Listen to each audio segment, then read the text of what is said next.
Good day, I'm Samantha Allen and this is your JIS News for May 15. Prime Minister Portia Simpson Miller says parliamentarians in the region must find ways to rebuild people's confidence in governance and the parliamentary process. We cannot expect our democracies to remain vibrant and our governance structure fully responsive to the needs of our constituents without the rebuilding of citizen confidence.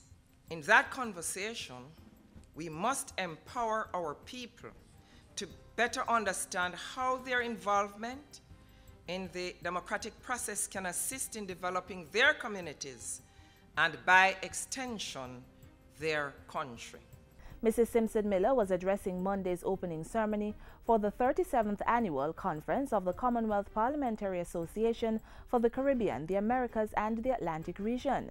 Jamaica is hosting the regional meeting for the second time in the history of the association. $1.35 billion has been set aside to implement the Jamaica Economical Housing Project in the 2012-2013 fiscal year.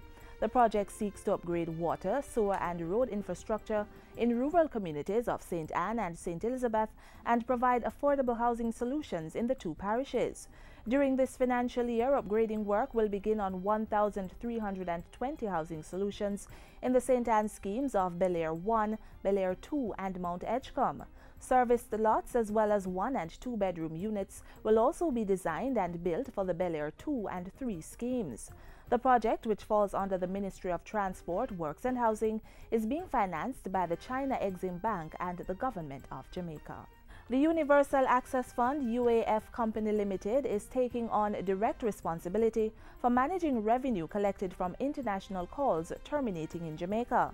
The new arrangement is among the provisions under the amended Telecommunications Act, which was recently passed in the Houses of Parliament. Money generated from incoming calls is used primarily to fund the e-learning project, and the Telecommunications Minister Philip Paulwell says the new provision will facilitate the expansion of the scope of the project. I'm meeting next week with the UAF board to chart for them a larger vision than they got 3 weeks ago. And I know that the board will continue to abide by those principles of accountability, transparency and integrity to ensure that every single cent is spent on this goal of enabling our people to become part of the first world. The minister was addressing the recent launch of the northern segment of the Broadband Network project, designed to achieve broadband internet access island-wide. The government is seeking to change the culture of people turning a blind eye to incidents of child abuse. Justice Minister Senator Mark Golding says this is one of the main deterrents to eradicating the scourge of child abuse and specifically sexual abuse. We don't speak about it enough. There is too much denial of sexual abuse in our society, too much turning of a blind eye. Even when the facts are clear, there are too many who seek to excuse or ignore it, and that behavior must be denounced.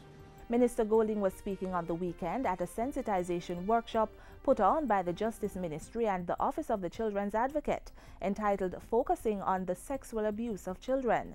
It was the first of several public education programs planned to address the issue of child abuse.